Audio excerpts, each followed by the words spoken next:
Okay, welcome to the Optical Health podcast. And today is our episode 7, season 1.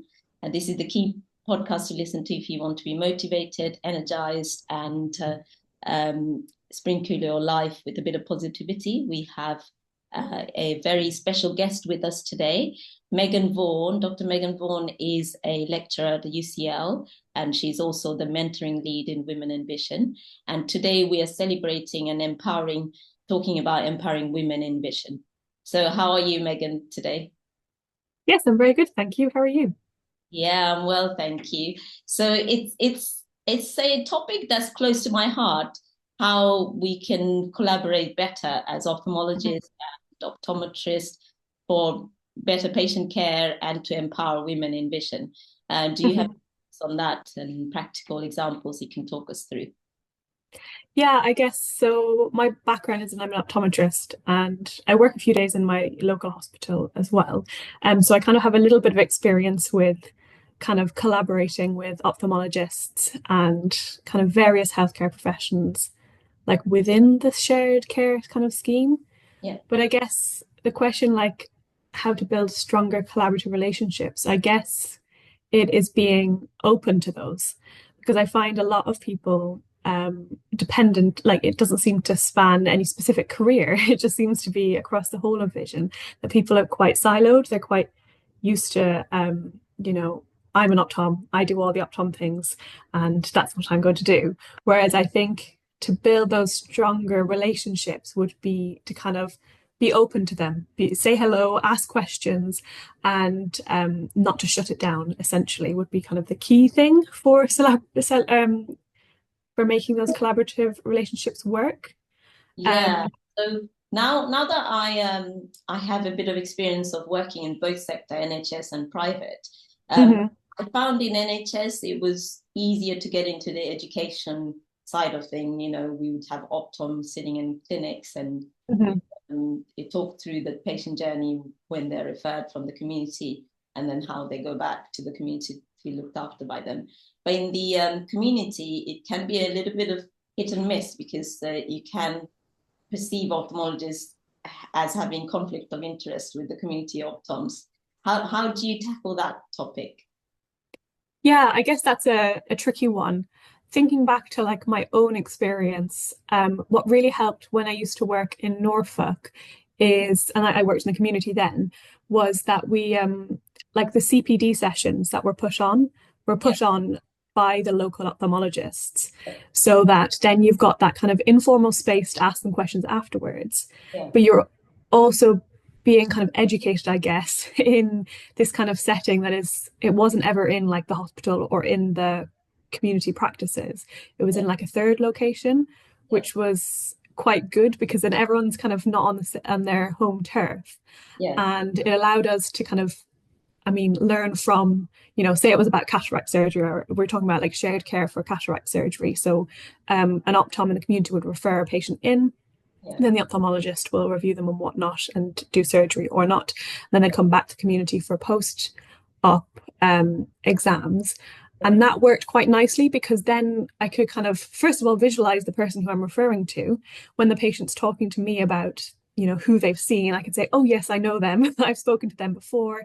This is, and if the CPD session is delivered on that specific thing, then we can kind of get to know in terms of what that surgeon, whatnot, would like from the referrals and stuff. So that yeah, kind of shared education setting yeah, definitely, I think, helps with that community setting as well.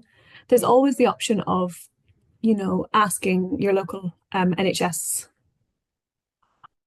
hospital if you can just sit in, for a couple of days and just get some experience. I just want to see how you do it so that I feel like I can have a better view as a community optom. But I know people are usually put off by that. So Yeah. I think the kind of separate place with a shared kind of CET continuing education kind of setting is probably the best that I can think of. But what about you? What do you think? Yeah, so from my experience, I've done both CPD session in person, not Mm-hmm. my private practice, but in another setting. So, for example, going into the local optometrist where they're running it, or going into, for example, Spire, who run some sessions, and also doing things on the web as well. So remote. Yes. So remote has been quite useful since COVID. I think that's more acceptable, but I still feel the value is more if you go in person and kind of meet the optometrist, and they feel like they can approach you and they know how you work, and that's a bit more valuable in terms of connecting with them. But yeah, those are really important points because we're all doing this for patient care, and the best way to collaborate and the best way to do that would mean better care for patients. And ophthalmologists, I only see a snapshot of patient journey, and the optometrists in the community will see them throughout their lives. So yeah, I feel like they're borrowing. We are being lent their patients. It's not really. That's an interesting way to put it, actually. Yeah. We're borrowing your patient, and you're going to get the patient back, because ultimately you're going to see them before surgery, and you're going to talk them through it, whereas we just and it's really important to get that snapshot right, so we have to work on the before and after. That's the approach that I think would work, but it's not easy. Time and schedules, you know. And how did you feel in the community when ophthalmologists would come? You know, did they visit you? Any ophthalmologists visited you, like you visited them in their practice? No, they didn't. And I think that would have been very beneficial, I think. But again, I mean, there's so many in the community. It would be very hard to go around and visit everyone, right? I think that can be quite tricky. But yeah, I think that would have been beneficial, certainly, yeah. Yeah. And now on to the second topic, which we both love, mentoring. Yeah. You are the mentoring lead in Women in Like to talk us through what the vision is from that point of view. Yeah, so the mentorship scheme, it's not totally new to Women in Vision UK. It was set up previously before, so it's not like I'm reinventing the wheel. I'm kind of taking on the reins after I had a short hiatus from my predecessor. So in terms of the kind of vision and views towards kind of expanding the mentorship scheme, I guess, is mainly because, you know, I was looking for a mentor, and I was thinking, oh, I want someone who's been through all of this and can kind of help guide my career in the next steps. You know, that was what I was thinking. And so that's what I was thinking first of all. And then speaking to a couple of my colleagues, we were talking about not everyone is thinking, you know, in that aspect, you know, what's my next career move? What's my next kind of jump in that section? But in terms of certain things like, oh, if someone was like a junior doctor or an F1 or F2 and thinking to applying to ophthalmology. So, you know, they would prefer maybe more practical tips in terms of how to, you know, get into this specialty training. And so then my mind was kind of thinking, oh, maybe we could kind of match people up based upon what they want from the mentorship. So instead of having a catch-all, you know, this person is your mentor, they are going to mentor you through life, you know, you could perhaps pick from different mentors depending on what it was that you were looking for out of your mentorship kind of process. So I guess the main thing is that I want women to feel comfortable to feel that they can be a mentor, you know, whatever career stage they're at. So whether you're that F1 or whether you are kind of a trainee or an ophthalmologist, ophthalmic nurse, whatever, that you can still give insights to your kind of journey so far. So that was the first thing, was kind of empowering people to feel that they could be a mentor. And then kind of secondly, and what most people think of, is just so that women who are coming up the ladder can, you know, have that, see that person who has already done it beforehand, so they can hopefully get some help through that as well. So that's kind of the key thing for the mentorship scheme. But in terms of practicalities, how it works and whatnot, is so there's like a little form which I'll send to you, Tina, so you can pop it wherever this goes. And you just fill out kind of a couple of general demographic details. And then like what's your career, what's your job title, what are you expecting to get out of the mentorship program, and whether you want to be a mentor or mentee or even both. And then that allows me to have kind of a pile or a group of mentors and mentees to pick from. So depending on what kind of things you want to focus on, then we can kind of match people up appropriately. And then I match people up for a year, Yeah. and then they hopefully will meet at least once, and then can kind of build that collaboration together, and then continue that mentoring kind of relationship for the year or beyond the year, depending on how people are feeling with it. But that's kind of the mentorship scheme in a snapshot, I guess. But have you got any specific questions? Yeah, no, I thought this was such a great idea because throughout my career, at different points, I needed mentors for different things. Mm-hmm. And, if we have a great pool of mentors and mentees and, you can pick from that pool, it's amazing resource to build up. And also it's valuable, like you said, not just for female mentors, it's also valuable for male mentors. And we have been trying to recruit male mentors as well as female. Yeah. And to be honest, looking back on my past experiences, I've had both male and female mentors, and you can take Mm-hmm. from that. So this is a great idea, and we are looking at mentors in ophthalmology sector, optometrist sector, as well as academic. And Yeah, academic. Yeah, exactly. Yeah. all, Anyone who identifies themselves as in vision. yeah, So you don't have to be a clinician. You yeah, could be a vision scientist or whatnot. yeah, Then, that's okay. The only criteria that we have is that you are a WIVIC member, so a Women in Vision UK member, yeah, to be either a mentor or a mentee.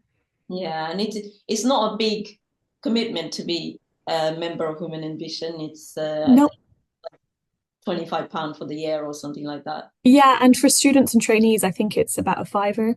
Yes. So hopefully that is more manageable. Yeah, it's very easy for anyone to join, male and female, Mhm. and more the merrier, I would say. Yeah, for We've got sure. And then yeah, you can make use of like not just the mentorship scheme, but each year we put on a conference. And so it's usually in the winter time, and we kind of bring everyone together, all the members, and kind of showcase the activity, but also have like different workshops or different kind of educational lectures or talks or inspiring talks from different women. And it's just quite a nice community to be a part of, really, isn't it, Tina? I know, yeah. You always think of the vision space or ophthalmology space as very competitive, and Hmm. finding a mentor within that competitive environment is really difficult. So this is For a sure. really, really, really fruitful thing that we're doing. I feel like this is how it should be. Um, Hmm. Competition doesn't necessarily mean we can't have mentors who you know No, coach you through things so you can be better ophthalmologists, better opticians, better orthoptists and academics for the future. And this is really safe space. And if there's personality clash, there is ways to change your mentors and mentees, isn't it? yeah, absolutely. Yeah, yeah. So, and we provide some kind of outline in terms of guidance and whatnot. If you've not done it before and you're not sure or what to expect, Yeah. there's a couple of resources that we send out as well when we kind of match people up. So that's quite nice. Yeah. But yeah, it's also good for your network, right? Because if you are looking for a mentor within your kind of current job, your current academic environment, then it can be quite biased. Yeah. Whereas, being matched up kind of by an external party will Yeah. hopefully open those doors for you, Exactly. and just be able to build kind of your network around you, because that's so helpful. I definitely think well, definitely in my career, it's been very helpful to kind of build up networks between different people. And mentoring is just another thing that you can add to that, which I think would be quite useful. Yeah, it's amazing. We want to take that away from toxic culture to more nurturing, Hmm. cultivating culture, which will ultimately mean better patient care for everyone. Yeah. And I mean, these are really exciting ways to empower women in vision. And you've talked about the conference and the mentorship scheme, and they can get involved in submitting and their work and presenting their work. It's all different ways of networking, which is more fruitful. And it doesn't always require that much commitment in terms of people's time. I think you can do things remotely, not necessarily face to face. And you Yeah, did, I think all of our mentors yeah, and mentees are meeting via Zoom or virtually. Like, yeah, I don't think any of them have met in person. And as I say, it's a commitment of, a minimum of one meeting yeah, between you. And then you can kind of, when you first meet, then you can decide the time commitment. If you say, okay, look, I can only meet, for 1 hour every 6 months, that's fine. You can just say that at the start. yeah. No, that's really useful, and it's fair to stress that the mentees have to take the lead, and Yes, yeah, absolutely. And that, in a way, is also hopefully going to be building some skills within the mentees, yeah, because the onus is on them to book that first meeting with the mentor. And I know from personal experience, I always feel quite nervous, if I'm emailing someone who's, higher up hierarchically within the structure. I yeah, always feel like, oh, I'm not sure if I can email them and ask this. So it's hopefully, that expectation is there to try yeah, and, build up your confidence. You're yeah, getting that experience of building, asking someone more senior than you, when can we meet? Let's take charge, let's go forward. And I just think that was kind of an important thing to me as well, because I know for myself that was something that I needed to kind of practice in my earlier days. yeah. Excellent. So it has to be a two-way relationship, and it has to be Mhm. started from the mentees. The other ways we're trying to do this service to see what kind of level of service or what kind of level of support there is out there, and what can we do better to help women in vision and to foster that mentorship. Is there anything else you would say, going through the system and being quite senior now, that you'd give any top 3 tips to your younger self or someone who's starting? Yeah, I mean, I was going to say, I mean, for sure, I think I say to a lot of people, it's like your network, right? So knowing different people. A lot of the kind of opportunities that have come up have been because, someone has, met me before, and then I maybe reach out and ask a specific question about whatever it is. And then they kind of put a name to a face. And I think that's quite helpful. So I think, Yeah, building up your network, and not just, hello, what's your name? Let me take your email address, but actually, connecting on some level. So whether it is at, a Woman in Vision meeting and you're kind of chatting to someone over their poster, but taking that in and then remembering that next time you see them. Obviously, that can be quite tricky, but I find that is, you can just have one key thing that you can take from your interaction, and then hopefully file that away within your memory. That will also, show who you are as a person, and that you can remember these kind of key things, which is really good. So I think that would be top one. mm-hmm. Um, Second one would be definitely work-life balance. Yeah, I think I definitely, throughout my PhD, I focused mainly on work. And I think some time to, take a day off, you've got a weekend for a reason. yeah, Really try and relax outside of the time. Like, don't just try and work the whole way through, because actually the work that you're producing isn't going to be great if you're not taking time to relax. So I think that would be the key thing, is just, find that thing that makes you not think about work and do that regularly. That would be kind of number two. And then number three, I'm going to say selfishly, get a mentor, right? Join the mentorship scheme. Having that person that you can kind of bounce ideas off, depending on whether it's, you want to progress in your research area, or perhaps you want to, move up into a senior banding within your like hospital or your job or whatever.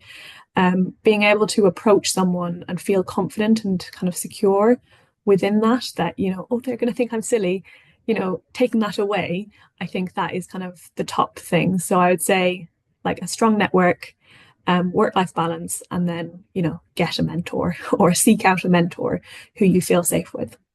yes, yeah. So that's really interesting. That I'm just going to pick up on the Yeah, second yeah. um, work-life balance. Most people would say in your 20s and you should just work your socks off, and then 30s you have that work-life balance, and 40s you tell people what to do and you delegate. Yeah. You do need to, I do value the recharging of your batteries, and then, you know, producing a more effective space and work is where the life and work balance comes. And that's true, isn't it? You you need to be like a sponge in your 20s and sponge off all the people who know better than you, and don't go into competition with them, just learn from them. And then in your 30s you can start to build that work-life balance and what you want from life, and in your 40s run the show. That would be the thing from your second point. That's really useful. And in terms of getting a mentorship scheme, I think the younger you are, the better getting into a because you may not need this mentor for 10-20 years. You might need them for 6 months here and there, and then it's out there. So, you know, pick brains of people that will benefit you, not bringing you down, the ones that bring you up. So it's really useful. The mentoring is a big thing, the key thing that and asking questions, right? Yeah. I used to always be like, oh, I'm so annoying, I ask everyone loads of questions. But actually, I think that definitely helps, because then, you know, you're admitting that, you know, I'm young, I don't know where I'm going. You know, you have this experience, and people feel valued as well when you ask them a question. So I think that's kind of an important thing. And I used to feel really embarrassed about that. But actually, asking questions is important, and it gets you where you need to be. Yeah, they're definitely, you know, as a child, we're so used to making mistakes and getting up and but then as an adult, and you know, when you go through teenage and young adulthood, you just suddenly become aware of, you know, I'm going to make a mistake, I'll look silly and stupid, and you know, you should just box that somewhere else and make as many mistakes as you can in your 20s, and then, you know, build. And like, I think someone said to me before, was like, if you don't know if you don't know, like, phrase it as a question, because then, you know, if you're like, oh, I'm not sure what, let's say, this lesion is, right? You can say, if you just go, oh, I don't know what it is, that's not an opportunity. If you say, oh, could I have your opinion? What do you think this is? That's much more, you know, it opens a lot more doors, in that you can have these questions. And also it shows that you're receptive to kind of feedback as well, which I think is quite nice. Yeah, it is really difficult when you're seeking out mentors in our profession, because it's so hierarchical. It's getting better, much better than it was in the, you know, 60s, 70s, and 80s. Yeah. Still very hierarchical. And how do you make that first step? What would be your top tip? Just when you say first step, do you mean the first step to getting a mentor, or first step to kind of moving up the ladder? First step to getting a mentor, you know, just bite the bullet, get that mentor. Just have the confidence, right? So either, you know, go through the scheme that we have, wherein you just fill out the form and kind of, I do that kind of matching together. Or, you know, if you work with someone, or you work peripherally with someone, you think, oh, that's where I want to be in X number of years. Ask them. You know, people will be very flattered to be asked. So just, you know, take a deep breath. Yeah, make yourself really big. That's always my tip if you're nervous. Have you seen that TED Talk, Tina? Yeah, no, I know the thread you're talking about. Yeah. So make yourself really, really big, and then just go for it. That's kind of would be my big tip, really. Excellent. I really enjoyed this talk, and I've got lots of pearls of wisdom, and I hope our listeners have got a lot of pearls of wisdom. And please do sign up for the mentorship scheme. It's got great resources, great brains, and we can match you up and help you in your journey. Thank you for listening to our podcast, and we hope to see you next time. Thank you, Megan, for coming on the podcast with us. Thank you for having me, Tina. Thank you.